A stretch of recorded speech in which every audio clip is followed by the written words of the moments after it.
wonderful guest for you guys tonight. My wonderful guest tonight is Jason Jarrell. He's also a very good friend of mine, and I have a lot of respect for him and the work he's doing. Jason Jarrell is an investigative historian, avocational archaeologist, and public speaker. Other than ancient history, his studies include philosophy, comparative mythology, religion, and death psychology. He is a frequent guest on numerous radio shows, including mine, and podcasts focused on ancient history, cultural studies, and politics. He has also appeared on the Ancient Aliens television series, and of course, his new book, Ages of the Giants, A Cultural History of the Tall Ones in Prehistoric America. It's fantastic, by Jason Jarrell and Sarah Farmer. I encourage everybody to purchase a copy today. His website is paradigmcollision.com, and please welcome Jason to the show this evening. Good evening, Jason. Good evening, Solaris. And my first question for you is, where can I get an autographed copy of the new edition of your book? Because it is an excellent read. Well, that's very kind of you, and I'll have to just send you one. You're on high priority list. If anybody wants a signed copy, though, when they go live, they can certainly contact me at Night Shadow Anomaly Detectives, and I can do that. I can arrange that. But yeah, I'll gift you with a copy, Jason. It might be worth something someday when I transfer out, or when I leave this world. Well, it's certainly worth something to me, because it's the type of book that comes down to us from a long tradition that I believe goes back to some of the visionary poets like William Blake, and even in more modern times, people like Jim Morrison, whose books on poetry I feel are very similar to yours. Yeah, thank you. So, I've heard that before when I was used to write poetry in the 80s. People used to tell me I wrote like Jim Morrison, and you know who from Rush. Those are the two people. So, go ahead. Well, I think the difference there would be that Jim Morrison was an actual artist, and Rush are just a bunch of government hacks. But seems that way these days. Yeah. At any rate, it's a real pleasure to be back on the show, and it's always exciting to speak with you and your audience. Well, thank you. It's a pleasure to have you on board. And I know you're kind of a co-host. I know you'll be co-hosting down the road, too, with Tessa Dix comes back on the show. So that'll be very nice. So tell everybody what you've been working on recently. Well, recently I published a book that I co-authored with my wife, Sarah. The book is the result of 8.5 years of research into the ancient prehistoric cultures of North America. It basically pulls the veil back and provides a very clear view of the reality behind this sort of mythology of the ancient American giants that's become so popular over the last couple of decades. The book actually presents a workable timeline of cultures spanning around 3,500 BC and around 400 AD. These are the cultures that the Tall Ones were a part of, and some of the archaeological sites we describe span southern Ontario all the way to the Ohio Valley. We talk about sites in New York State, sites along the East Coast, and it's designed to give the reader the reality behind the mythology. And what we found was that there is a reality, and the ancient American giants are one of the few anomalous subjects from our ancient history that has been acknowledged and put on record by antiquarians and archaeologists. I think the most recent account that we cite in the book comes from the 1980s, so they've been discovered up into relatively recent times.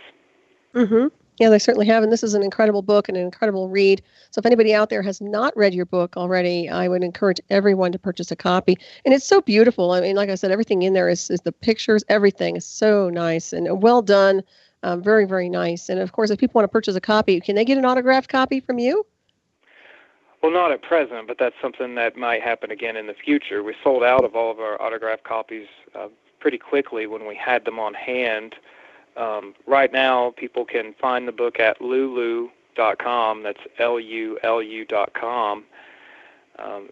And you mentioned the illustrations. I just wanted to point out that the book, as well as our website, paradigmcollision.com, features the incredible artist Marcia K. Moore's recreations of living Adena and Hopewell mound builders from the Ohio Valley. And Marcia actually used actual skulls and skeletal measurements for those recreations.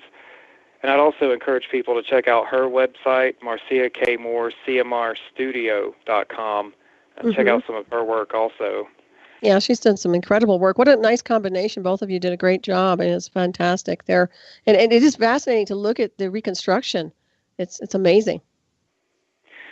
Well, one of the most fascinating recreations that she did is an illustration of an individual that in archaeology it's known as the Shaman of Newark. And what this is a small statue or a figurine of a Hopewell shaman wearing the skin and the head of a bear, holding a severed human head in his lap. And it was actually discovered with a burial in a burial mound at the Newark Earthworks in Ohio in Licking County. And it was found in the late 1800s. And one of the most phenomenal aspects of that was we found the original documentation for the discovery of the figurine itself and found that it was found with the remains of a gigantic skeleton. Wow. In that sense, in that single subject, we have ancient ritualism, large skeletons, and one of the most famous earthwork sites in the world, all drawn together into one. And that's discussed in the book along with numerous other sites. Right, yeah. It's interesting. What is the symbolism, do you think, behind the severed head? What does that signify, that ritual? Well, I think that today we have a real phobia of the concept of human sacrifice in ancient cultures. Some of the European archaeologists are trying really hard to break out of this trend of pacifying everything that we find in ancient history. There's symbolism in the Adena and Hopewell mound builder cultures from the Ohio Valley which could suggest human sacrifice, and certainly that could. It could also represent the role of the bear shaman or priest in aiding the soul in its journey into the next realm. We see that of all the animal parts in Hopewell burial mounds in southern Ohio, which could be interpreted as clan markers, 68% of them are of the bear. When we look at the earlier Adena culture, which goes back to around 1000 BC, Hopewell dates to between 200 BC and around 450 AD. But when we look at the earlier Adena culture, which is ancestral and partly contemporary with Hopewell, we see that they also frequently had bear symbolism in the form of animal parts in their tombs. In fact, at McKee's Rocks Mound in Pennsylvania, an Adena female who was over 6 feet in height was buried with a copper sheath that held an imitation bear canine. These type of clan markers could be telling us that the people who oversaw the ritualism of the burial of the dead belonged to a specific ceremonial organization, the marker of which was the Great Bear. And that's very important because many ancient Native American traditions tell us they associate the Great Bear with the creation of humankind. The Menominee Indians and Algonquian-speaking people have a story about a great bear that emerged from the Menominee River and was eventually transformed into the first human. Importantly, this bear had a long tail made of copper.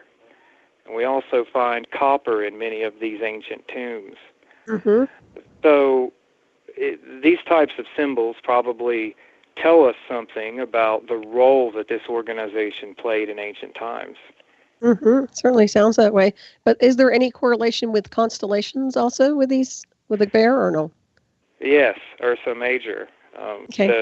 There are several traditions that follow the course of that constellation and have tales of the big bear or the great bear associated with its position. And These always have some type of relevance to the underworld and the above realm, because this was one of the mythic symbols which could be, depending on the tradition and culture, could be depicted as residing in either place. Mm-hmm. What a lot of people may not understand is that ancient America had its own cosmology, and that cosmology is present among most, if not all, of the Native American linguistic groups. And this cosmology is based on a model in which humans and all living things in the world we live on is a disk, sort of a Middle Earth that's positioned between two other worlds. There's the above realm, and then beneath us is a watery underworld, mm-hmm. which is inhabited by the great horned serpent. And joining these three realms is an axis mundi, or an artificial mountain or tree. And it was probably a reference to this axis mundi which triggered the creation of burial mounds. They reflect an artificial reflection of the element which the ancients believed connected multiple realms, sort mm-hmm. of a gateway for the dead. Right. That makes perfect sense. That's very interesting. You know what I see? It almost reminds me of when you talk about the disk. It almost sounds like multiple dimensions. In other words, each one is a dimensional space and frequency. When you talk about the realms beneath, below, and above, that's the way I see it anyway. It's all about frequency and dimensional space. Well, when we speak of these subjects, we consider ourselves today to be an enlightened people. We think that because we have scientific words to explain things or to label things with, that it makes us somehow superior to the ancients, to our own ancestors. But in reality, they were talking about the same things we are today, just as you just stated. They were talking about the same things that we speculate about and discuss today.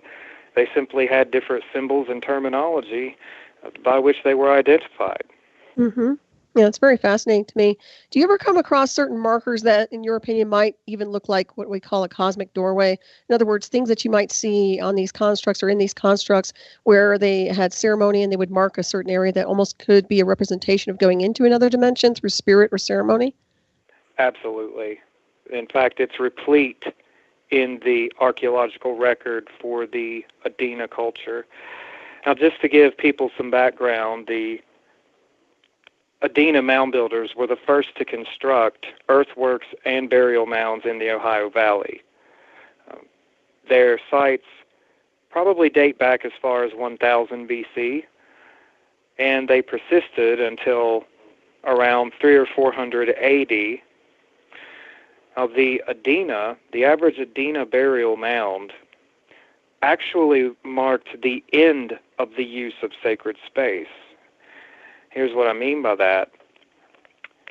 The area where an Adena burial mound was constructed was originally, quite often, the site of a timber hinge or a timber circle, a circle of posts.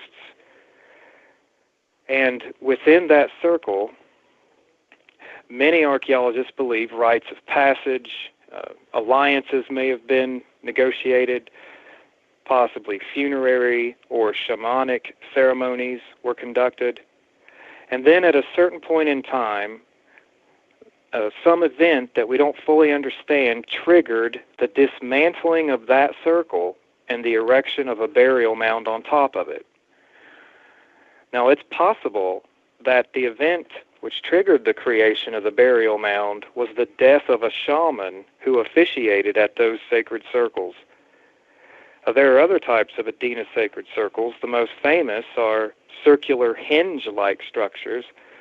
These are circular banks of earth, usually with an interior ditch, with a single gateway. And these are often aligned to solar or lunar events, which take place throughout the year. In some instances, they're aligned to solstices and equinoxes.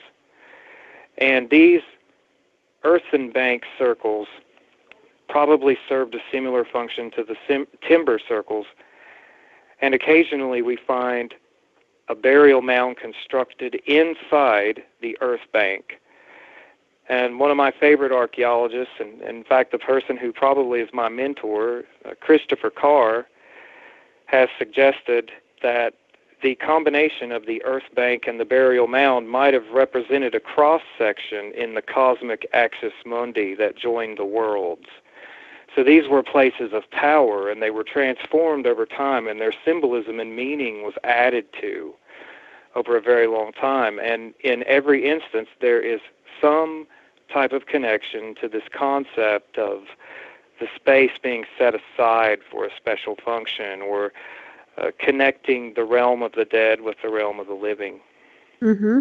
That's incredible. Yeah, it's very, very interesting. I know there's a question in the chat here. I think you might even touch on this, but where does the name Hopewell originate from? Mm-hmm. Well, I think that it's fairly well known that the major Hopewell site was located on the farm of Mordecai Hopewell, who was a famous Confederate. This was a farm in Ohio, and on this farm was a burial mound known as Hopewell Mound 25. And Hopewell Mound 25 is the mound which has produced the greatest content of Hopewell copper and exotic artifacts in Ohio. And when that mound was excavated in the late 1800s, Hopewell really became synonymous with Ohio Valley archaeology, and it really eclipsed the other cultures for a very long time. It was some time, really, several decades before it was even realized that there was an earlier predecessor culture to the Hopewell called Adena, and Adena was named after the estate of Thomas Worthington in Ohio. He referred to his estate as Adena, which is a Hebrew term meaning paradise or lacking nothing. So both the Adena and Hopewell cultures are named after the estates upon which they were initially realized in archaeological work. Mm-hmm. And what's very interesting about it is the Adena and Hopewell mounds in the Ohio Valley have been found to contain more very large skeletons than the tombs of any other ancient culture from anywhere else in the world. There is nothing like it in the Middle East or Europe or anywhere else on Earth. The probability from a statistical point of view of these cultures, which together span between 1,000 and 1,400 years, having this many people among them who were 7 feet tall and over, is virtually impossible in terms of it simply being a coincidence. There's a true anthropological mystery at work here. Right. That's fascinating. And how many skeletons do you think were acquired? I know they've actually had quite a few, but they destroyed a lot also. Well, the Smithsonian Institution, well, we can go back to the beginning of their discovery. The large remains were found throughout the United States, but a particularly high concentration was found in these mounds in the Ohio Valley. The Williams brothers, in the history of Lorain County, commented in 1879 that skeleton remains of human beings of such dimensions as to show that their one-time possessors were beings of almost gigantic proportions were exhumed from their ancient cemeteries by the first settlers. And then when the Navigable Canals Act of 1825 was passed and the Ohio and Miami canals were constructed, relics of the tall ones were found everywhere. In fact, I've seen a speculation that as many as 3,000 graves from burial mounds were destroyed during the creation of the canals. So going back that far into the 1800s, we know that there was considerable destruction with very little documentation, so we really have no way of knowing how many of these people have been discovered. Mm-hmm. What I certainly can say is in 1879, when an act of Congress established the Bureau of Ethnology of the Smithsonian, the purpose of creating several divisions of the Bureau was to investigate the burial mounds. In fact, there were several $1,000s which Congress in 1881 ordered to be expended on archaeological investigation of the Ohio Valley mounds. And we know that throughout the 1880s, the National Museum completely overtook and reshaped archaeology. The agents of the Smithsonian were instructed to simply dig as many mounds as they possibly could, as quickly as they could, and to document what they saw in manuscript form. Between 1882 and 1886, agents of the Smithsonian excavated over 2,000 burial mounds in 140 United States counties, and they obtained 40,000 artifacts that we're aware of, but we also know that they sold many of them on the black market. So there are artifacts of which we have no record. So it's almost impossible to know how many large skeletons have been excavated, throughout America's history.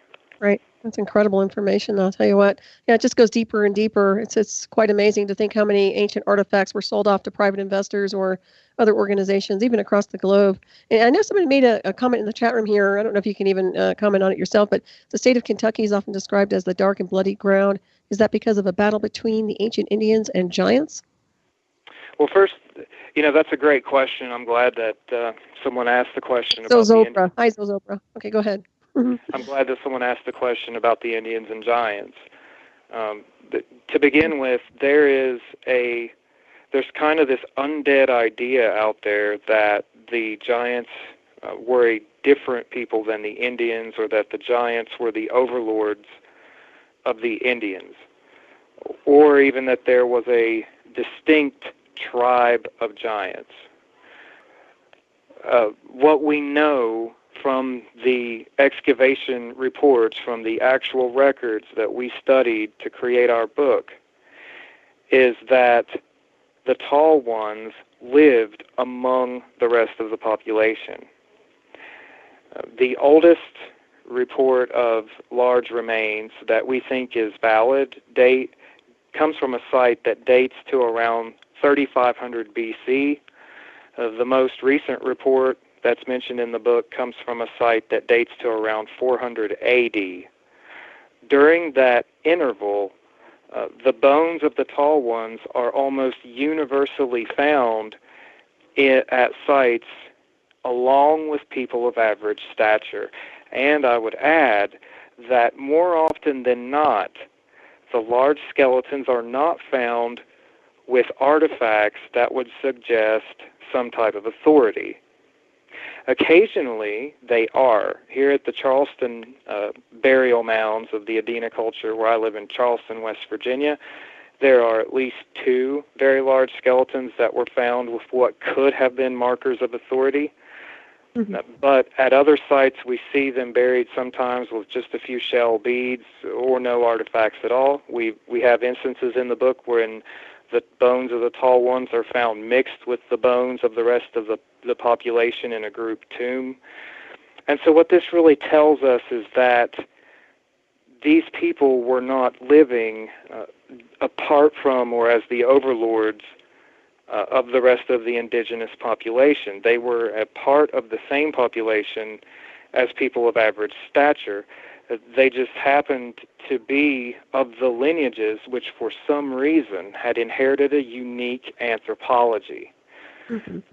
And another aspect of this comes down to the cultural studies of the Adena mound builders.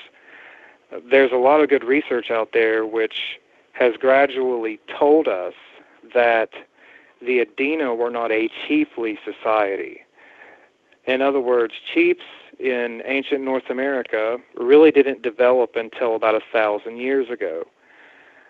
Societies like the Adena were largely hierarchies. And in a hierarchical society, each individual could have a particular social role. It could be a very important role, such as a healer or a master of the hunt, or perhaps someone who negotiated trade relations. But even though they may have symbolic objects which represent those roles, it does not mean that those people exercise continuous authority over the rest of the community. It just means that they had important roles that they filled as the situation demanded. Mm-hmm. So those types of societies, as we're now realizing these people formulated, really don't conform well to the idea of Nephilim overlords or hybrid ETs who lorded over the Native Americans. We are learning a lot about these cultures even to the present day. They are ongoing subjects of continual scientific investigation. And but in regards to whether or not Kentucky would have been the location of a confrontation with the Tall Ones, I will say that many Native American legends and traditions talk about giants. Many times it could be something as simple as a folk tale about a giant who lived in a cave, and you may read a story about children who, in a morality tale, needed to outwit the giant or something of that nature. Right. But that does not necessarily mean that the Indians were persistently in some type of combat with the Tall Ones. Mm-hmm. Right. That's good. That's a good point you make right there. And regarding the Tall Ones, and you might have touched on this before, I know we've talked about it in depth other shows, but I wanted to kind of do a recap a little bit about the origin of the DNA regarding the Tall Ones, and also the concept of the elongated skulls, and what your information tells you. Okay. Well, to begin with, I suppose I should clarify what the Tall Ones really represent. In the reports that we believe are credible, what we're seeing is a subpopulation of people who were reaching somewhere between 7 and 8 feet in height, and a lesser number of them may have been as large as 9 feet tall, but these would be in the distinct minority. In terms of their cranial deformation, the Adena practiced the form of artificial cranial deformation through the use of an infant cradle board, which flattened the back of the skull and caused the skull vault to grow taller than it otherwise would have. Now, since these people are known in the anthropological literature for their powerful facial features, and several anthropologists have written about their remarkable, very wide, powerful lower jaws, this definitely created a very distinct appearance for these individuals, especially the ones who were very tall and powerfully built. There have been a lot of studies on what this cranial deformation could have meant among the Adena. It actually persisted among different groups and tribes until well after historic contact. For example, we know that the Osage, the Sioux, were still practicing this type of cranial deformation when they were visited by the famous painter George Catlin. And in the comments that he made regarding his conversations with them about it seemed to imply that they simply felt like it enhanced their appearance. So there could be any number of reasons. I've seen anthropological studies from around the world where people think that perhaps in some societies this practice indicated an affiliation with some type of group that may have been recognized from one region to another, perhaps like a cosmopolitan type of society that might have guaranteed access to resources or trade routes. That could have had something to do with it. Right. And what about royalty, bloodline? Well, I think 92% of the known Adena skulls from Kentucky and Ohio had this. Okay. The the concept of royalty, I mean, that would be valid among other cultures. It's a very good insight. For example, a lot of people are unaware that the Merovingian family of the black nobility of Europe were still practicing artificial cranial deformation and being buried in burial mounds until well after the time of Christ. Mm-hmm. So there's definitely some traditions around the world where artificial cranial deformation would have been a sign of royalty. But Mm-hmm. the Adena form of artificial cranial deformation is not, even in the remotest sense, the same thing that we see in the Paracas skulls. There's a lot of stuff out there that seems to indicate that they're the same practice, they're the same thing. They're not the same. The Paracas method and style of cranial deformation is totally different. Very interesting. So that's once again, but it's still constructed. It's still created. It's not something that's natural. Correct. The Paracas people used bandages to facilitate. They used several bandages actually to get the shapes of those skulls. And one of the things about using bandages to artificially deform a skull is that sometimes it can cause some of the sutures to totally disappear as the individual grows. And that's the reason probably why there are several of those Paracas skulls that are missing sutures that most people do have. So that's a totally different form of artificial deformation from what the Adena practice. Mm-hmm. It's very fascinating to me. You know what comes to mind on so many different levels when you look and see how these people were almost like they were trying to emulate someone or something. And I'm always wondering about, this is obviously speculation, but the idea of an off-world species or something that was something representing them on a consciousness level. They talk about the ant people, not with this particular, group of beings, but the idea of something that might have inspired them to change their appearance. Well, let's talk about that. Mm-hmm. First of all, the tall ones among the Adena, an archaeologist named Don Dragoo from the Carnegie Museum actually unearthed a 7-foot-tall skeleton from an Adena mound in Marshall County, West Virginia in the late 1950s. And Dragoo put this giant on record and photographed the skeleton in his book, Mounds for the Dead, published in 1963. Now, Mounds for the Dead has a lengthy section on the physical anthropology of the tall ones. And that's very important considering that this was a mainstream archaeologist. Mm-hmm. Dragoo pointed out that the bones of the people with the unique features were very large and featured marked eminences from the muscular attachments. So we know that they were also powerfully built people. When I think about that, and then I combine that with the concept of the artificial cranial deformation, I can't help wonder if the tradition might have been started among a segment of this ancient population, which the rest of the average folk wanted to mimic in their appearance. But that doesn't mean necessarily that it was meant to reflect anything that they actually saw. And I can give you an example of that today. We have thousands of people in the United States who call themselves cosplayers. And these are people who will dye their hair, tattoo their faces, and create their own clothing in order to mimic comic book characters. Oh, interesting. They even have entire conventions where they get together. Whenever there's a comic con or a science fiction convention, there are hundreds of people who are wearing the regalia of Starfleet Enterprise and uniforms, even though those things never factually existed. Mm-hmm. So when we look at ancient cultures, I think it's important to consider the role that mythology could play.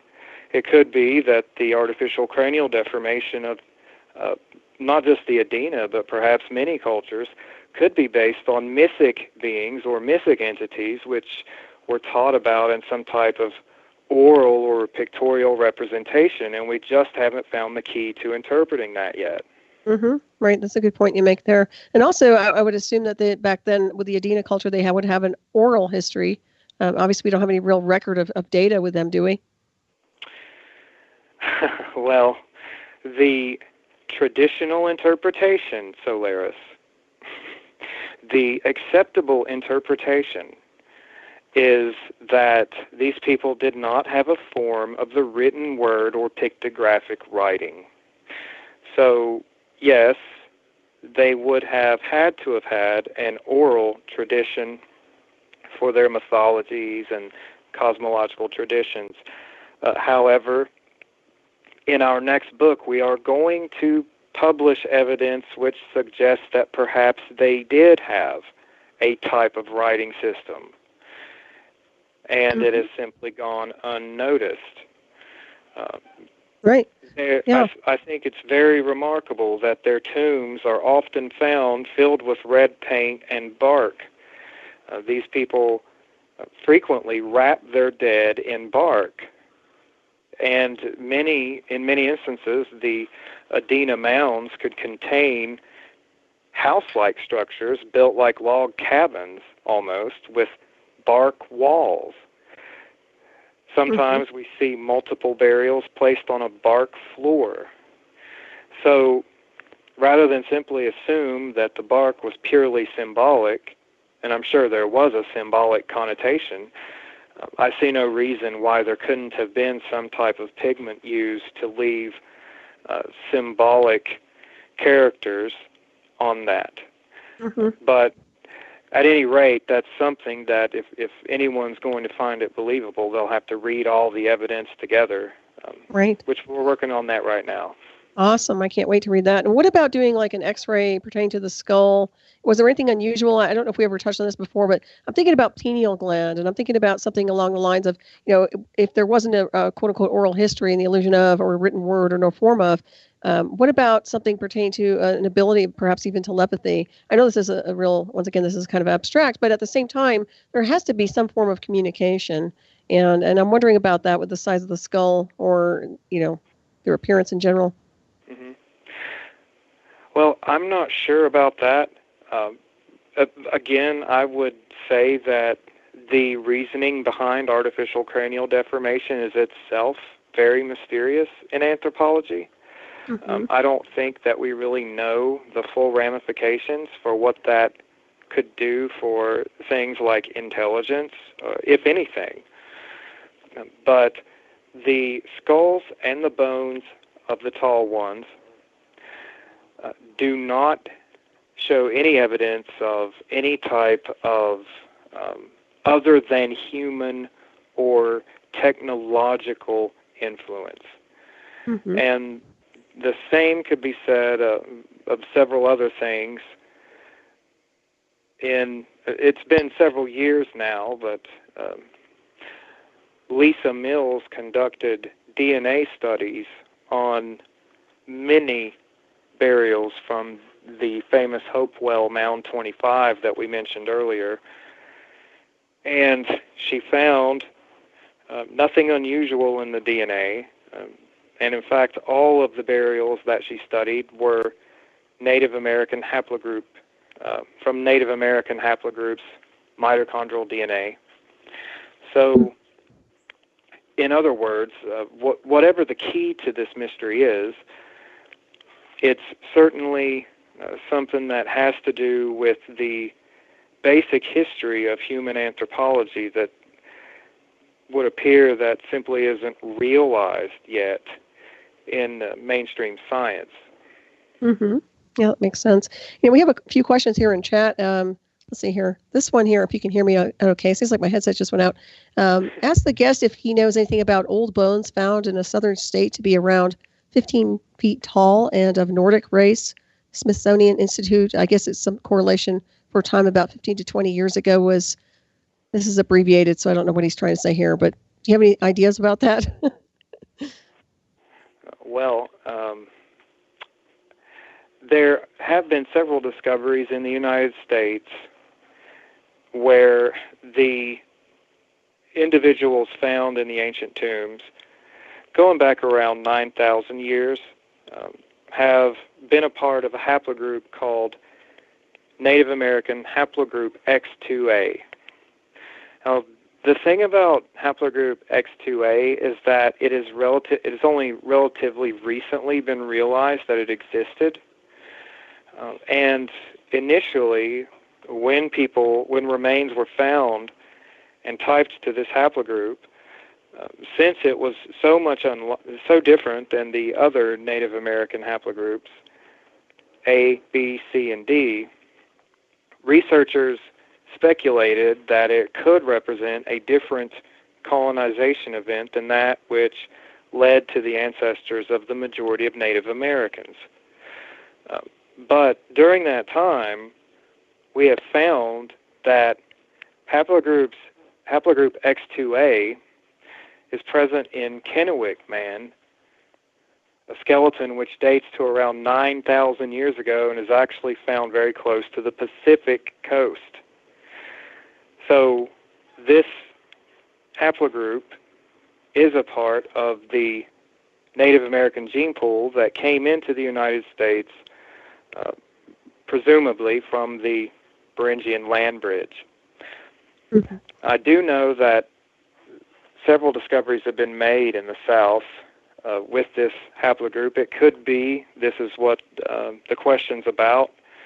In terms of 15 feet tall skeletons, I will say that in our book we actually investigated several claims of skeletons of that size or larger and found unanimously that anything that large usually turned out to be an exaggeration or a hoax. Mm-hmm. In fact, in one instance, we found the actual report and studied the measurement of the femur bones with the skeleton, and the individual was actually around 6 feet tall. Mm-hmm. So I find any instance of an individual reaching 15 feet tall in North America or larger than that to be highly questionable. Mm-hmm. Yeah, I agree with that too. And there's another question here real quick. Ask your guest if he has any knowledge of the crystal skulls. Well, that's outside of my sphere of study, unfortunately. Mm-hmm. Yeah, we could elaborate, but yeah, it's very, very interesting nonetheless. The skull in its own is it's a very interesting device. Let's put it that way. So, yeah. So, and you're also writing an article, I hear. You have an article coming out next month in Serpent Mound, Ancient American Magazine's putting out. Are you doing something new with that or no? Well, it's basically an article that's going to be published in Ancient American Magazine. You could actually read some of the information on my website now in my blog about this, but we're talking about the Serpent Mound in Ohio, the Great Serpent Mound Effigy Mound in Adams County, Ohio. Mm-hmm. And the relevance of this situation is that since the 1900s, that mound, the greatest effigy mound in the United States, has been recognized as probably a site of the Adena culture. There are several mounds which were located near the serpent, and the pottery and some of the artifacts from the mounds were Adena. And some radiocarbon dates were obtained by an archaeologist named William Romaine for the building event at Serpent Mound that date it to around 320 BC, which is well within the chronological range of the Adena culture. But what's happening at present is there's a movement by some individuals in Ohio to try to make that site over 1,000 years younger so that they can sort of get the public policies that they want enacted there. Has a lot to do with trying to find a Native American tribe to associate the site with. Mm-hmm. Initially, it was a part of a plan to try to get World Heritage status for the Serpent Mound. But one of the arguments that have been presented that against the Adena culture building the Serpent Mound recently was that there was no serpent symbolism in the Adena culture. And that simply isn't true. We have instances of skeletons of serpents being found in Adena tombs intentionally placed there with the dead. Mm-hmm. Here in West Virginia, the Adena constructed a stone serpent mound very similar in shape and design to the earthen mound in Ohio on a mountaintop in Logan County, West Virginia. They probably constructed a similar stone serpent mound in the Big Sandy Valley of Kentucky. So we're publishing this information now so that it's on record that indeed the Adena mound builders did have a certain level of serpent symbolism in their culture. Mm-hmm. That's good. I'm glad to hear that. Well, it seems like they're always trying to do some kind of an erasure, aren't they, or change things, overlay with false information. Well, archaeology in Ohio is big business. Mm-hmm. There's an archaeologist who a couple years ago made $39,000 just to survey the serpent mound. Oh, gee. So that's, for those of you who have writers who write about these subjects, and you notice that mainstream archaeologists have a problem with those people, remember it's basically about the money.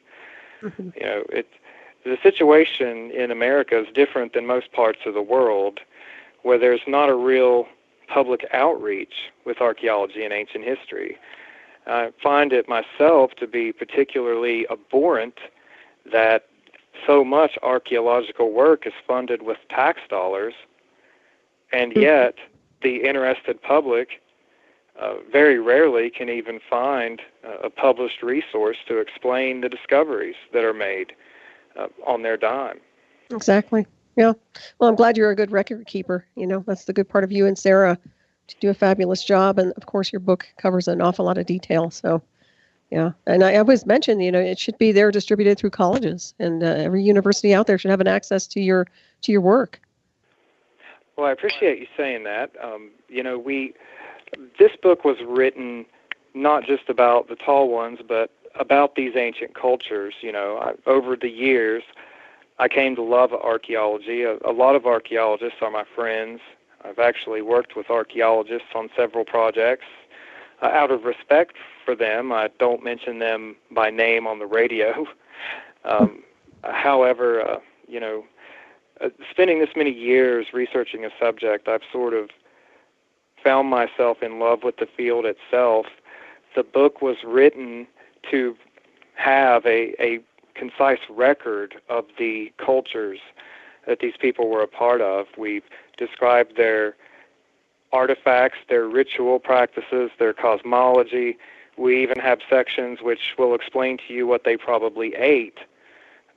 So it really is designed to be a chronicle that should preserve the knowledge and to help educate people who are interested. Mm-hmm. Absolutely. Yeah. It's a very good encyclopedia of many things. I'll tell you what, so many levels to it. And it's one of those books you can read multiple times because it's a very good resource manual. So like I said, it was a fabulous job. You all did a perfect job with that. And if anybody hasn't read it, read it. Please get the book. It's fantastic. So it's very well done. Very happy for it. So when's the next one coming out? Well, it's designed to be a sequel and a companion volume to the first, and the manuscript should be completed within the year.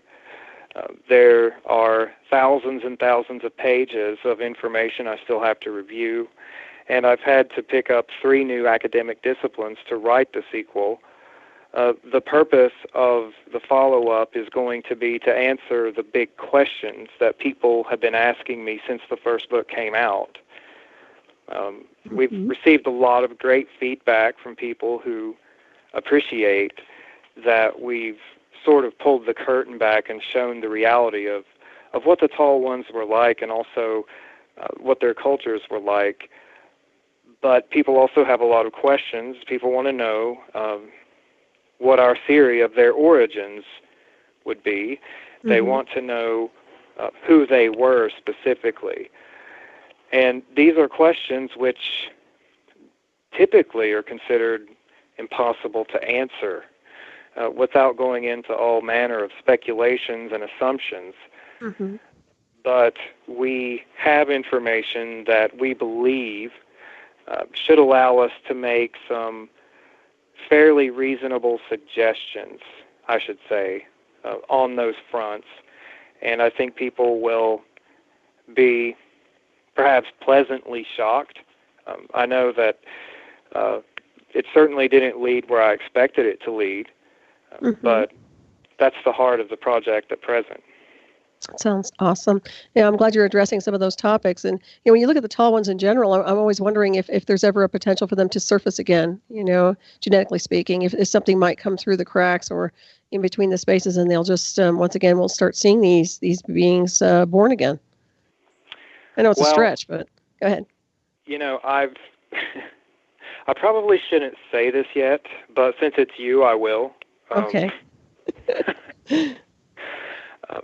You might find when this next book comes out that we actually found the descendants of the tall ones.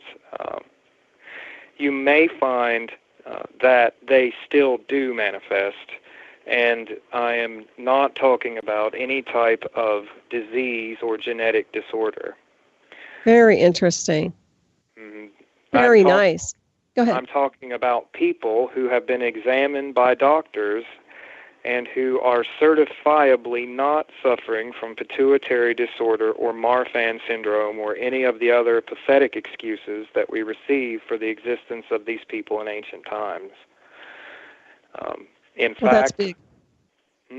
That's a big news splash there. Yeah. Thank you, Jason. Go ahead.